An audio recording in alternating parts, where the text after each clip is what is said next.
전능하사 천지를 만드신 하나님 아버지를 내가 믿사오며 그 외아들 우리 주 예수 그리스도를 믿사오니 이는 성령으로 잉태하사 동정녀 마리아에게 나시고 본디오 빌라도에게 고난을 받으사 십자가에 못 박혀 죽으시고 장사한 지 사흘 만에 죽은 자 가운데서 다시 살아나시며 하늘을 오르사 전능하신 하나님 우편에 앉아 계시다가 저리로서 산자와 죽은 자를 심판하러 오시리라.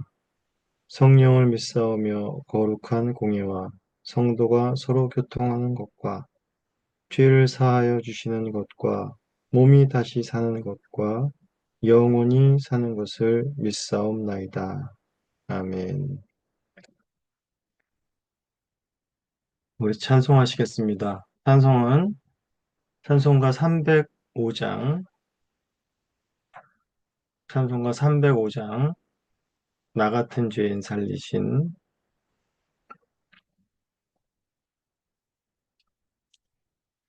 찬송가 305장 1절과 2절을 찬송하시겠습니다.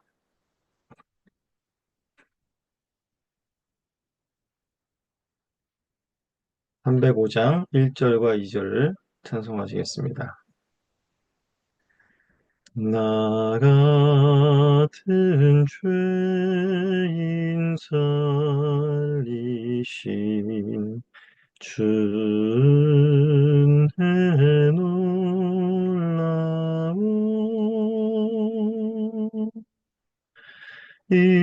잃었던 생명 찾았고 광명을 얻었네. 큰 죄악에서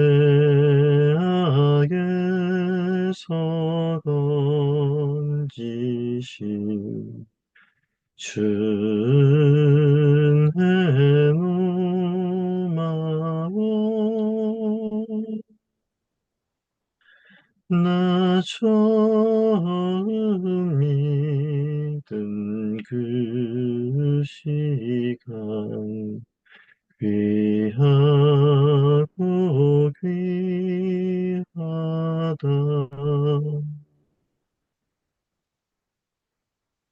아멘. 네, 우리 시간 잠시 기도하겠습니다. 하나님 아버지 감사합니다. 오늘 이 아침에도 우리의 심령을 깨우시고 우리의 심령의 눈을 떠 주님을 바라보게 하시니 감사합니다. 오늘 이 아침에도 또 하나님의 말씀을 듣고자 하는 바른 심령을 주시니 감사합니다. 오늘도 누가복음의 말씀을 묵상합니다. 우리의 실력으로 우리의 지식으로 깨달을 수 없사오니 성령께서 우리에게 말씀을 깨달을 수 있는 은혜를 허락하시고 이 말씀을 통하여서 또한 우리의 심령이 변화되게 하시며 이 말씀이 우리의 삶에 온전히 적용되어 하나님과 동행하는 복된 삶을 살아갈 수 있도록 은혜 베풀어 주시옵소서. 감사합니다. 예수님의 이름으로 기도합니다. 아멘. 우리 하나님 말씀은 누가복음 19장 1절에서 10절까지의 말씀입니다. 누가복음 19장 1절부터 10절까지의 말씀입니다. 이 말씀을 봉독하겠습니다. 예수께서 여리고로 들어가 지나가시더라. 삭개오라 이름하는 자가 있으니 세리장이요 또한 부자라. 그가 예수께서 어떠한 사람인가 하여 보고자 하되 키가 작고 사람이 많아 할 수 없어 앞으로 달려가서 보기 위하여 돌 무화과 나무에 올라가니 이는 예수께서 그리로 지나가시게 되미러라. 예수께서 그곳에 이르사 쳐다보시고 이르시되 삭개오야 속히 내려오라. 내가 오늘 내 집에 유하여야 하겠다 하시니 급히 내려와 즐거워하며 영접하거늘 무사람이 보고 수군거려 이르되 저가 죄인의 집에 유하러 들어갔도다 하더라. 삭개오가 서서 주께 여짜오되 주여 보시옵소서 내 소유의 절반을 가난한 자들에게 주겠사오며 만일 누구의 것을 속여 빼앗은 일이 있으면 내 갑절이나 갚겠나이다. 예수께서 이르시되 오늘 구원이 이 집에 이르렀으니 이 사람도 아브라함의 자손임이로다. 인자가 온 것은 잃어버린 자를 찾아 구원하려 함이니라. 하나님의 말씀입니다. 하나님께 감사합니다. 네, 오늘 시간에는 이제 어제 본문에서 예수님께서는 여리고에 가까이 이르셨을 때 맹인을 고쳐주는 사건이 있었습니다. 그리고 오늘 본문에서는 이제 드디어 예수님께서 여리고에 들어가십니다. 그리고 여리고에서 이제 한 부자인 세리장 삭개오를 만나시는 이야기입니다. 먼저 1절부터 4절까지에서의 내용은 이제 삭개오가 예수님을 만나고자 하는 그런 간절한 마음을 엿볼 수 있는 내용입니다. 내용을 살펴보면 이제 예수님은 이제 너무나 많이 유명해져서 예수님이 여리고로 오신다는 소식에 이제 많은 이들이 예수님을 보고자 모였습니다. 그런데 오늘 본문은 예수님을 보고자 하는 그 여러 사람들 중에 세리장인 삭개오에게 집중을 하고 있습니다. 삭개오는 어떤 사람이라고 말을 합니까? 삭개오는 세리면서 그 세리 중에서도 장이라고 말합니다. 우두머리가 되는 사람인 것이죠. 우리가 잘 알다시피 세리는 당대의 대표적인 죄인의 상징이었습니다. 왜냐하면 세리는 로마 권력에 붙어서 세금을 걷고 또한 부정한 방법으로 자기 뱃속을 채우는 그런 자였기 때문입니다. 그런데 그가 예수님이 오셨다는 소식을 듣고 그분을 보고자 하는 마음이 얼마나 컸는지 그에 대한 행동에서 잘 나타납니다. 삭개오는 예수님을 보고자 하였으나 사람들이 너무 많았고 자신은 키가 작아서 그 군중들 사이를 비집고 들어가서 예수님을 제대로 볼 수 없었던 상황이 됐습니다. 그리하여서 삭개오는 이제 돌 무화과 나무에 올라가서 예수님을 보고자 하였습니다. 예수님을 꼭 보아야겠다는 간절함이 바로 이런 것에서 드러나는 것이죠. 삭개오는 부자였습니다. 그런 그가 예수님을 이렇게 간절히 찾았다는 것은 그 안에 분명히 어떤 변화가 있었다라는 것을 알 수가 있습니다. 아마도 그는 돈으로 채워지지 않는 그의 인생의 가람을 느꼈을 것입니다.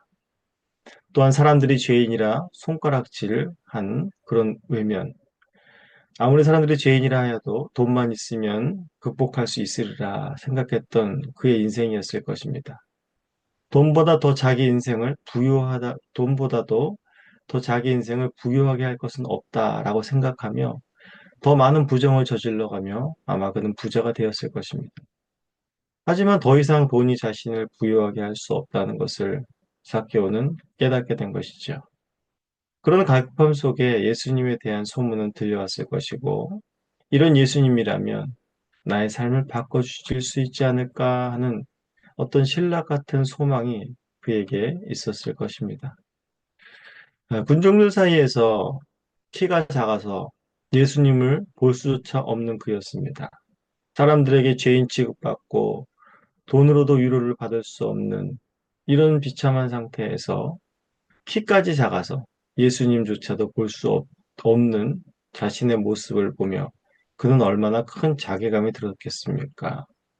하지만 삭개오는 예수님을 향한 간절한 마음에 그런 자괴감을 떨쳐버리고 예수님을 보기를 포기하지 않고 돌 무화과 나무 위로 올라간 것입니다. 이제 5절부터 10절까지에서는 예수님과 삭개오의 만남이 이루어지고 거기에 대한 삭개오의 반응과 예수님의 반응이 각각 나타나게 됩니다. 예수님께서는 이제 여리고 성에 들어가셔서 돌 무화과 나무에서 자신을 바라보는 삭개오를 주목하시며 속히 내려오라. 내가 오늘 내 집에 유하여야겠다라고 말씀하셨습니다. 이 장면은 정말 참으로 놀랍고 감격스러운 장면입니다. 사개오에게는 말할 수 없이 감격스러운 순간이 되었을 것입니다. 예수님께서는 여리고성을 지나시다가 많은 군중들 사이에서 우연히 사개오를 만나셔서 사개오가 자신을 보기 원하는 그런 간절함이 있는 것 같아서 그를 만나준 것처럼 보입니다. 하지만 이와는 정반대인 것을 우리는 알게 됩니다. 삭개오가 예수님을 보기를 간절히 원했지만 그 이상으로 예수님은 삭개오를 보기를 더 간절히 원하셨습니다. 예수님은 삭개오를 보기 위해 여리고 성으로 들어갔다 하여도 과언이 아닙니다. 삭개오가 예수님을 찾기 전에 예수님이 삭개오를 찾으신 것입니다. 예수님께서는 속히 내려오라 라고 말합니다. 예수님이 얼마나 삭개오를 만나기를 원하셨는지, 그를 반기기 원하셨는지를 이 말 속에서 알 수 있지요. 이 말씀을 보면서 우리는 잃어버린 아들을 맞이하는 아버지의 모습을 떠올리게 됩니다. 삭개오가 예수님을 찾는 가란 마음보다 예수님께서 삭개오를 찾는 마음이 더 크다는 것을 알게 되죠. 예수님께서는 내가 오늘 내 집에 유하여야겠다라고 말씀하셨습니다. 삭개오가 초청도 하지 않았는데 예수님께서 먼저 너희 집에 유하여야겠다라고 말씀하신 것입니다. 이것은 바로 예수님께서 이루시는 구원이 누구의 동의로 인해서 또 상의로 인해서 이루어지는 것이 아니라 일방적으로 베풀어지는 그런 은혜임을 말해주고 있는 것입니다. 내 집에서 유해야겠다라는 그런 말씀은 그저 너희 집이 너가 집에서 어떻게 사는지 한번 너희 형편을 보고 싶다거나 너네 집에서 좀 쉬었다 가야겠다라는 그 정도의 말씀으로 하신 것이 아닙니다. 바로 구절에서와 같이 오늘 구원이 이 집에 이르렀다 하시는 그 말씀에서처럼 구원이 너희에게 임했음을 알리시는 말씀인 것입니다. 이런 예수님을 통한 구원의 은혜가 바로 삭개오의 마음을 꽉 채울 때 바로 삭개오에게는 놀라운 변화가 생깁니다. 그에게 어떤 변화가 생겼습니까? 바로 그는 자신이 너무나도 붙잡고 있었던 그 부요함을 버리고 그 돈을 버리고 예수님을 얻은 자가 되었습니다. 8절부터 삭개오는 누가 시키지 않았는데도 예수님께 내 소유의 절반을 가난한 자들에게 주겠으며 누구의 것을 속여 뺏은 일이 있다면 네 배나 갚겠다고 말하였습니다. 이것은 자신이 구원을 받았으니 그 대가로 이 정도는 하겠습니다라는 말이 아닙니다. 바로 돈보다 더 부유한 예수님을 만났기 때문에 나타난 반응입니다. 어떠한 돈으로도 살 수 없는 구원의 은혜가 바로 삭개오에게 선물로 주어졌기 때문에 나타난 반응인 것입니다. 삭개오의 이러한 회개는 단순히 지난날의 잘못을 보상하겠습니다 라는 그런 차원의 행동이 아니었습니다. 바로 말할 수 없는 부유함으로 가득 차 있는 자의 행동이었던 것이지요. 예수님께서 오신 목적도 바로 이런 것이죠. 양으로 생명을 얻게 하고 더 풍성히 얻게 하려 함이라. 라는 그 예수님의 말씀이 바로 삭개오를 통해 이루어진 것입니다. 자, 오늘 이제 본문에서 잃어버린 자들을 찾아오시는 예수님의 은혜를 한번 묵상해 봅니다. 사실 구약 시대 때부터 하나님께서는 친히 그 택한 백성들을 찾아가시는 분이셨습니다. 아브라함에게 하나님은 직접 찾아가 하나님 나라에 대한 약속을 하셨고 고통하는 애굽의 이스라엘 백성들을 직접 찾아가셔서 그 백성들을 구원해내셨습니다. 언제나 주님은 잃어버린 자들을 먼저 찾아가셨습니다. 그리고 예수님 역시 그의 공생의 기간 내내 그의 택한 백성들을 찾아가셨고 그들을 반드시 찾아내셨고 그들을 구원해내셨습니다. 예수님이 이제 여리고를 지나서 예루살렘 성으로 들어가실 것입니다. 그곳에서 예수님은 십자가에 돌아가실 것입니다. 무엇을 위해서 예수님께서 죽으시는 것입니까? 바로 이렇게 잃어버린 자들을 위해서 죽으시는 것입니다. 요한복음 18장 9절에서 예수님께서는 군병들에게 잡히실 때 이렇게 말씀하시죠.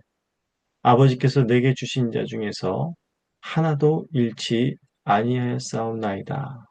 라는 말씀을 하십니다.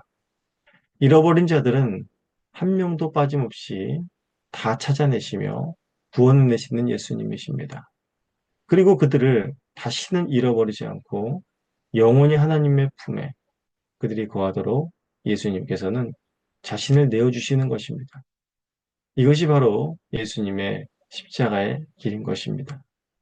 이 사랑이 바로 삭개오야 또한 신약의 잃어버린 자들에게 미쳐졌고 그리고 우리에게까지 미쳐진 놀라운 하나님의 사랑인 것입니다. 우리가 다시는 하나님 앞에 버림받거나 잃어버린 자 되지 않을 수 있는 이유는 바로 예수님의 대속의 은혜 때문인 것입니다. 지금도 하나님께서는 잃어버린 자들을 향하여서 앞서가십니다. 그리스도의 제자들이 걸어가야 할 길은 무엇이겠습니까? 바로 주님을 따라서 잃어버린 자들에게 향하여 나아가는 것입니다. 그리고 그들에게 먼저 우리에게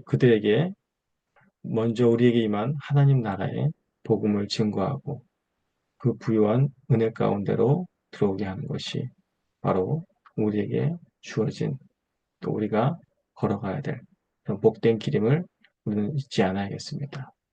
오늘도 주님께서 주신 그 부요한 은혜 가운데에 풍성한 삶을 살아가시기를 간절히 소원합니다.